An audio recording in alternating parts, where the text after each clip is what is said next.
I'm not a conspiracy theorist. I'm a fighter pilot." Those words belong to a decorated United States Navy commander. 24 years of service, more than 4,000 flight hours. He said them under oath in front of Congress. He was describing something he chased over the Pacific Ocean in November 2004, an object with no wings, no exhaust, no visible means of propulsion. Something that outran his F/A-18 without breaking a sweat. The Navy filmed it. The Pentagon confirmed it. Real. And 20 years later, nobody has a conventional explanation that fits all the data. Case file. Open. November 2004.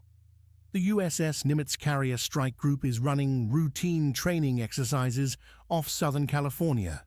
The group includes the carrier Nimitz, the guided missile cruiser USS Princeton, and supporting destroyers. The Princeton carries the SBY-1B radar, part of the Aegis Combat System, one of the most capable air defense radars ever built. It can track 100 targets simultaneously from the horizon to the edge of the atmosphere. You don't get false contacts on this system and dismiss them lightly. Starting around November 10th, 4 days before the intercept, radar operators begin seeing something they can't explain. Clusters of 5 to 10 objects, no IFF, no identification friend or faux transponder signal, no flight plan, no radio contact, nothing in the system that should be there. The man watching the screen is Senior Chief Kevin Day, 22 years in the Navy, radar operator. He has seen weather phenomena, military aircraft, civilian traffic. He knows what a glitch looks like. The returns were solid. Day reports what he's seeing up the chain. The objects appear intermittently, several days of radar tracks before anyone flies to take a look. The contacts move slowly southbound at roughly 100 knots. Then they descend from tens of thousands of feet down towards sea level, in what Day describes as seconds. No known aircraft does that. On November 14th, Princeton's Combat Information Center has had enough. They request an intercept. 2 FA-18F Super Hornets from VFA-41. The Black Aces launch from Nimitz. Lead Commander David Fravor, the squadron's commanding officer. Wingman, Lieutenant Commander Alex Dietrich, call sign Muzzle. They are sent to a position approximately 100 miles southwest of San Diego. Clear day, calm seas, excellent visibility. When Fravor and Dietrich arrive at the coordinates, they find the sea disturbed, not storm-disturbed, a circular area of froth, roughly 50 to 100 feet across. The water boiling up from below, like something large, is just under the surface, and above it, a white object, approximately 40 feet long, roughly the same length as the FA-18 itself. Smooth surface, no wings, no rotors, no windows, no seams, shaped, as Dietrich would later put it, like a tic-tac. It hovers motionless, maybe 50 feet over the disturbed water. Fravor begins a descent to get a closer look. The object responds. It begins mirroring his movements, not after a delay, instantly, as if it is aware of exactly where he is. Fravor commits. He pushes into an aggressive spiraling descent, the kind of maneuver you use in a dogfight to cut off an opponent who doesn't know you're coming. The object knows. It accelerates, not climbs, not turns, accelerates, and is simply gone. In Fravor's sworn written statement to the House Oversight Committee, he describes the object reappearing almost immediately at the flight's cap point, 60 miles away, in under a minute. The Princeton controller reportedly radioed, "Sir, you're not going to believe this, but that thing is at your cap point." Fravor is not known to embellish. He has told this account consistently since 2004. Dietrich corroborates every detail. 2 witnesses, 1 story, No explanation. This is where the story stops being a story and becomes a receipt. Fravor's aircraft carried no recording pod that day. What you are watching was filmed on a later sortie, same day, November 14th. The pilot who recorded it, Lieutenant Commander Chad Underwood, also of VFA 41. Underwood did not come forward publicly for 15 years. In December 2019, he spoke on the record to New York Magazine. His words, the object wasn't behaving within the normal laws of physics. What the ATFLIR pod records, an object with an unusual infrared signature, appearing cool relative to its surroundings, not hot like a jet engine or rocket plume. The tracking system struggles to maintain a lock. Then the object accelerates off-screen. On April 27, 2020, the Department of Defense officially released this footage. Their statement confirmed the videos are real and the phenomena depicted remain, quote, unidentified, not classified, not explained, unidentified. Gimbal and Go Fast, 2 more Navy videos, different crews, different year, were released alongside FLIR 1. Same category of object, same absence of explanation. Any credible investigation has to look at the counter-arguments. So let's be honest about what the skeptics say. The most detailed public debunking of FLIR 1 comes from analyst Mick West. His argument, the object is likely a distant aircraft, a low-resolution, out-of-focus, backlit glare from a jet engine. The apparent dart off at the end of the clip is a camera artifact, the pod's zoom switching from 1x to 2x, not the object actually moving. That is a fair argument. It deserves to be heard. Here is why it does not close the case. The FLIR 1 video is one piece of a multi-sensor event.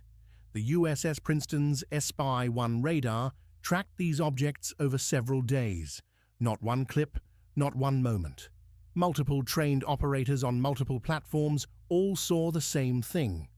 Fravor and Dietrich observed the object visually, with the naked eye in broad daylight. Identifying aircraft at a distance is literally their job. Neither of them described a distant speck.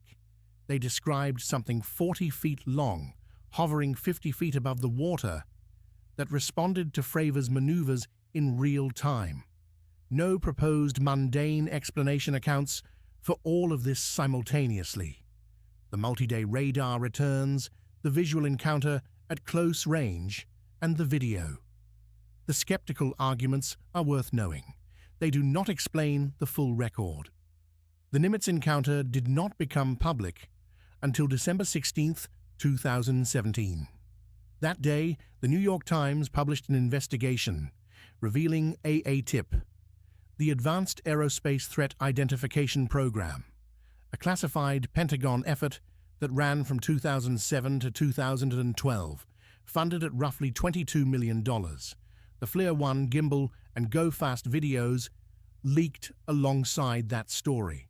The Defense Department confirmed and officially released them 3 years later. In June 2021, the Office of the Director of National Intelligence published a preliminary UAP assessment covering 144 military reports dating back to November 2004. The report did not name individual cases. Its conclusion, the majority of those reports could not be explained with available data. July 26, 2023. The House Oversight Subcommittee on National Security held a historic public hearing.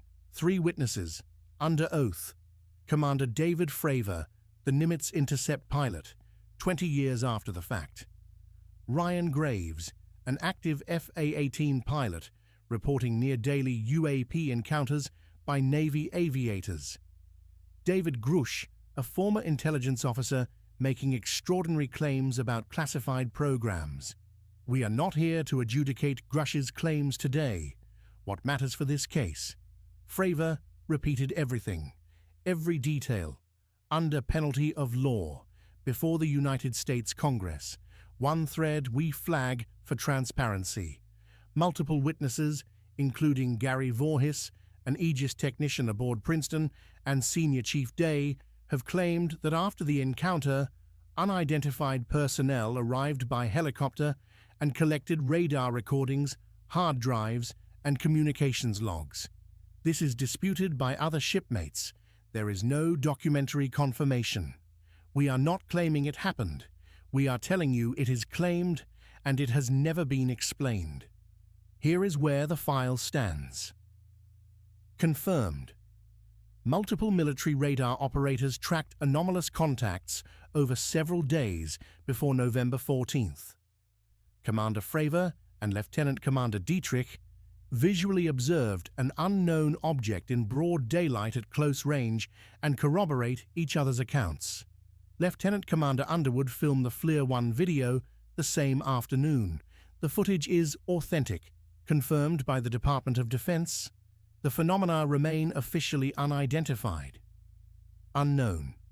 What the object was, who or what built it, what caused the disturbance in the water below it, whether the full radar data set was preserved or where it went, why the United States government, with 20 years and the world's most capable sensors, still has no answer that accounts for all of the data. The Nimitz case is 20 years old. The footage is public. The pilots testified under oath. The Pentagon confirmed the video real. That is not a conspiracy. That is a documented event that the United States government, with all its sensors, all its analysts, all its budget, has not explained. We read the files. Every claim cross-referenced, every source checked, every contested detail flagged. That is what this channel does.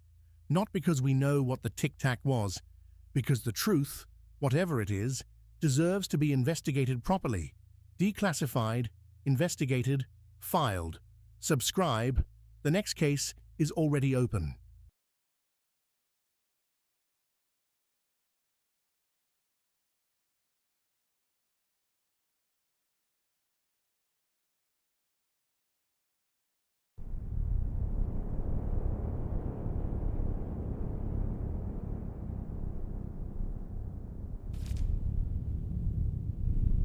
The UAP Harold, case file 002, the Phoenix Lights.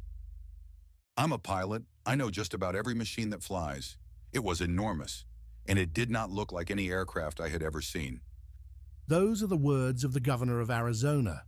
He spent 10 years deflecting, and then admitted he saw it too. On one night, in March 1997, something crossed 300 miles of Arizona sky. Tens of thousands of people looked up and saw the same thing. The government said they were flares. The governor never believed it. Case file. Open. March 13th, 1997.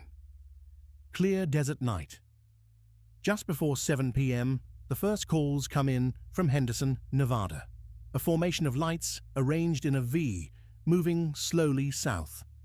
Over the next 2.5 hours, the same object is reported city by city, tracking straight down the state. Kingman, then Prescott, then toward Phoenix. Hundreds of miles. One consistent line. Witnesses describe a single, enormous craft, a V or a shallow triangle, 5 to 7 amber lights along the leading edges. Size estimates run from a few thousand feet to 1 or 2 miles across, and let's be honest about that. Those are eyewitness guesses at night, and people are bad at judging size in the dark. But the descriptions agree on what matters. It was huge, it was silent, and it moved with slow, deliberate purpose. Around 8:30, it reaches Phoenix, the 6th largest city in America, and for 10 to 15 minutes, thousands of people in their yards and on their rooftops watch it pass overhead. One man said it blocked out the stars as it went over. This is what sets the Phoenix Lights apart from almost every UFO case in history. It isn't one person, it's a city. Phoenix Police and the Arizona Highway Patrol logged hundreds of calls. Some of the officers taking those calls walked outside and saw it for themselves. The witnesses included pilots, police, and trained observers. Dr. Paul Scowen, a professional astronomer at Arizona State, watched it from his own backyard, a man whose entire career is identifying lights in the sky. He called it slow, steady, and purposeful. He did not think it was flares. And then there is the governor. At the time, Fife Symington made a joke of it, a press conference, an aide in an alien costume. 10 years later, he explained why. He was trying not to start a panic, because he had seen it too. I witnessed a massive delta-shaped craft silently navigate over the valley. It was dramatic, and it couldn't have been flares. A former Air Force officer and lifelong pilot, telling the public he watched a massive silent craft cross the city he governed. So what does the government say? At first, nothing. Luke Air Force Base and Nellis both said no military aircraft were in the area. Then months later, the answer came. Flares, illumination flares, dropped by A-10 aircraft on a training range southwest the city. And here is the honest part. The flare explanation is probably true for one of the events, because there were 2 events that night, and that is the key to the whole case. The flares fell around 10 p.m. over the Goldwater Range, more than 50 miles southwest of Phoenix, a string of lights that hovered and slowly dropped, entirely consistent with flares behind the mountains. But the main event, the enormous V that crossed the state and passed low over the city, that was an hour and a half earlier, around 8:30. Flares fall. They drift apart on the wind. They do not hold a rigid V and travel the length of a state in formation. The 8:30 craft did. The military's explanation is real. It just answers the 10 o'clock lights, not the thing the whole city watched at 8:30. The stronger skeptical case is honest too. Size estimates at night are unreliable, and the human brain loves to turn a row of separate lights into one solid object. A high formation of conventional aircraft could explain part of it. What it has never explained is the silence, the low pass over a major city, and why thousands of independent witnesses across 300 miles described the same thing at the same time. Here is where the file stands. Confirmed. On March 13, 1997, thousands of people across Arizona, police, pilots, an astronomer, and the governor reported a large, silent formation moving over the state. The 10 p.m. lights were military flares. Unknown what the 8:30 craft was, why the military first denied any activity at all, and how a silent formation, low over America's 6th largest city, still has no conventional explanation that fits all the witnesses. The most witnessed UFO event in American history wasn't a fighter pilot over the ocean. It was a whole city, and the man in charge of it. The government answered the easy question. Thousands of people are still waiting on the hard one.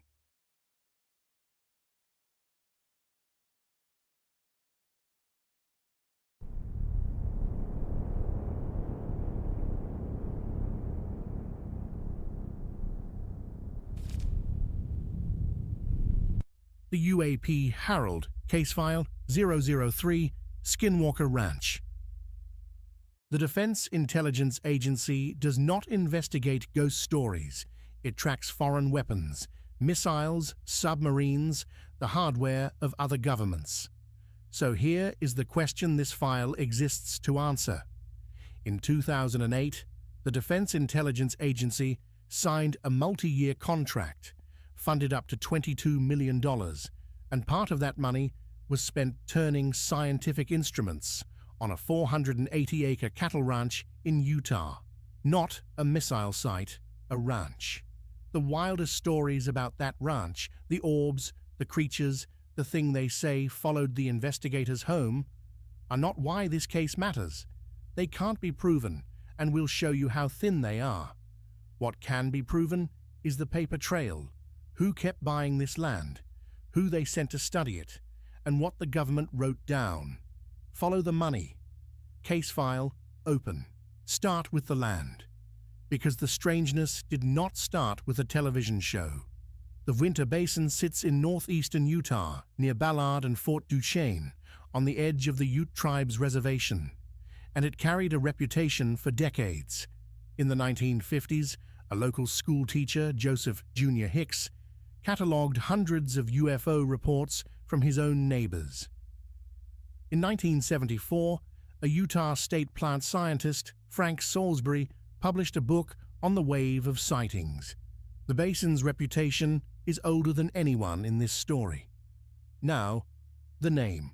Skinwalker comes from Navajo or Dine tradition, a belief we will not sensationalize. The Ute people here have their own separate traditions, and the case file flags it directly. Describing ranch phenomena in those terms borrows a Navajo concept across tribal lines. We report the law as record, not as one nation's belief presented as another's, and not as an explanation. The modern story begins in 1994. A cattle family, Terry and Gwen Sherman, buy the property for around $200,000. In the 2005 book that made the ranch famous, they're given a pseudonym, the Gormans, same family, and almost immediately, by their own account, things go wrong. We've seen lights. We've had cattle mutilated. 3 dogs disappeared in a single night. I'm not a believer in this stuff, but I can't explain what's been happening on this place. The Shermans reported cattle found dead with surgical, bloodless cuts, lights and craft over the pasture. The most extreme account, and this rests entirely on the family's testimony with no physical evidence, was a large, wolf-like animal that, they said, took rifle rounds at close range and walked away. That cannot be verified. One family, one book. We tell it the way it exists in the record, as a claim. Here is what is not a claim. Within 2 years, in 1996, the Shermans sold for roughly what they paid. Break even. Whatever happened out there, they didn't stay, and for fairness, owners before them reportedly lived on that land for decades and reported nothing. The buyer in 1996 was not another rancher. It was a billionaire. Robert Bigelow made his fortune in real estate and aerospace. A year earlier, he had founded a research group, the National Institute for Discovery Science, NIDS, to study exactly these reports. He bought the ranch and turned it into what he called a natural laboratory. This is the part both sides have to reckon with. Bigelow put real scientists on that land, the biochemist Colum Kelleher, the physicists Hal Puthoff and Eric Davis, the retired Colonel John Alexander, the journalist George Knapp. They installed cameras and sensors and watched the ranch for the better part of 8 years, and here is the result that matters most, from the lead scientist himself. We managed to obtain very little physical evidence of anomalous phenomena. 8 years, real instruments, and by their own admission, very little hard evidence. The team's explanation was that whatever they faced behaved like a precognitive sentient phenomenon, something aware of being watched, that stopped performing whenever the cameras were ready. Be honest about what that is. It's a hypothesis, and a convenient one because it turns the absence of evidence into evidence. A camera catching nothing is a null result. Calling it proof of a clever intelligence is a choice, not a finding. But by the mid-2000s, the private laboratory was about to get a federal client, because the people who staffed it were about to bring the United States government to Utah. This is the documented core of the case. Everything here is a contract, an appropriation, or a released government document. In 2007 and 2008, Senator Harry Reid of Nevada, a friend of Bigelow's, pushed for a federal program to study advanced aerospace threats and unexplained phenomena, backed by two of the Senate's most powerful appropriators, Daniel Inouye and Ted Stevens. The money went quietly into the defense budget. The program was called AAWSRP, and this is the single most important correction in this episode, so we'll say it carefully. The Defense Intelligence Agency solicited bids in August 2008. The contract went to Bigelow's company, BAS, funded up to $22 million, but that figure was a ceiling for the entire program. A program about wormholes, exotic propulsion, advanced materials. Only around $10 million was ever dispersed before the funding lapsed, and the ranch was one piece of it, not the whole. So when you hear the government spent $22 million on Skinwalker Ranch, that's wrong twice over. Up to $22 million for a broad program, about $10 million spent, only part of it ever touching the ranch. What the program produced is real and public. AWSAP commissioned 38 technical papers, defense intelligence reference documents, with titles like Traversable Wormholes, Stargates, and Negative Energy. 37 have been publicly released through the DIA and the archive site The Black Vault. One, by Dr. Kit Green, catalogued reported injuries near these phenomena. Be precise. The document is real. The injuries are reports, and the paper does not prove what caused them. The program's DIA manager was Dr. James Lakatsky. In his own book, he described a first-person experience at the ranch that he says changed his mind. His personal account in his own words. I had come to Utah a skeptic. I did not leave as one. By around 2010 to 2012, the program wound down. Why is disputed, one account, says the Defense Department grew uneasy with where the work was heading. Another, that it lost its congressional protection when Reed's influence waned. Both sit in the record. One more government line, stated carefully. In March 2024, the Pentagon's UAP office, ARO, released a historical report on these programs. Per analysis of that report, it acknowledges the AWSAP effort included reviews extending to reported paranormal activity at a property in Utah, beyond the contract's stated purpose. We are paraphrasing deliberately because we will not put a quotation on screen we cannot verify word for word, but a federal agency on the record acknowledged the program's reach. And the one document we flag hardest. In 2019, a memo surfaced, attributed to the physicist Eric Davis, describing an alleged conversation about recovered materials not made on this Earth, the Wilson-Davis memo. Its authenticity has never been confirmed or denied. We are telling you it exists, and telling you out loud its authenticity is disputed. Now the strangest claim in the file. And we'll treat it with more skepticism than anyone, because that's what it deserves. It's called the hitchhiker effect. The idea, as told by program insiders, whatever is on that ranch doesn't stay there. It attaches to investigators and follows them home, to families hundreds of miles away in Virginia, Maryland, Oregon, where the same disturbances begin. An extraordinary claim. So let's count the evidence. In the source material, the hitchhiker effect is mentioned 26 times. Every mention traces to anonymous, pseudonymous witnesses.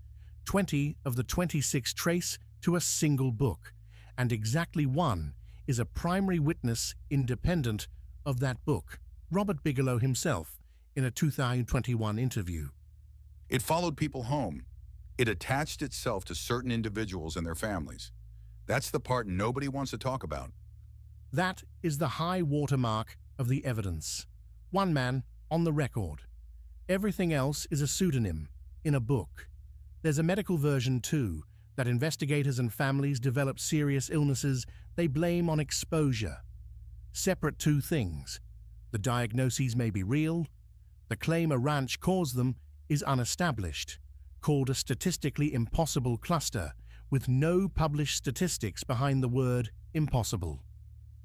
So here's the scorecard for the wildest thing in this file.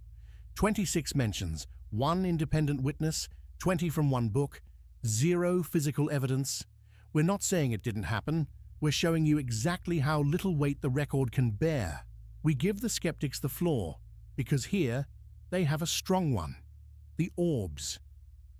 The analyst Mick West examined the footage and offered an ordinary answer: sunlit spider silk and insects near the lens, read by the eye as a glowing object at a distance. Not a portal, a bug, lit up. The radiation. The ranch sits on a basin, rich in uranium, oil, and gas, ground prospected for uranium in the early Cold War. Elevated readings are what that geology produces. The creature, a pterodactyl in the dark, prosaic candidate, a great horned owl. The same way a row of lights becomes one craft. A big bird becomes a monster. Then the longtime skeptic, Robert Schieffer, who argues the most dramatic Sherman accounts, surfaced right as the ranch was being sold to a wealthy buyer. We present that as his argument, not a finding. We will not assert that anyone fabricated anything, and the quietest, most damning point is about what isn't there. A 5-year, multi-million-dollar federal lab should leave a paper trail. Construction, drilling, permanent structures. There is no documented record of major construction matching the legend. Sometimes the most important evidence is the evidence that's missing. Add to that the prior owner. I lived on that ranch. Nothing happened. Nothing flew over it. Nothing came out of the ground. People are seeing what they want to see. And the simplest fact: the modern ranch is a hit television show with every incentive to find something every week. That doesn't make the phenomena fake.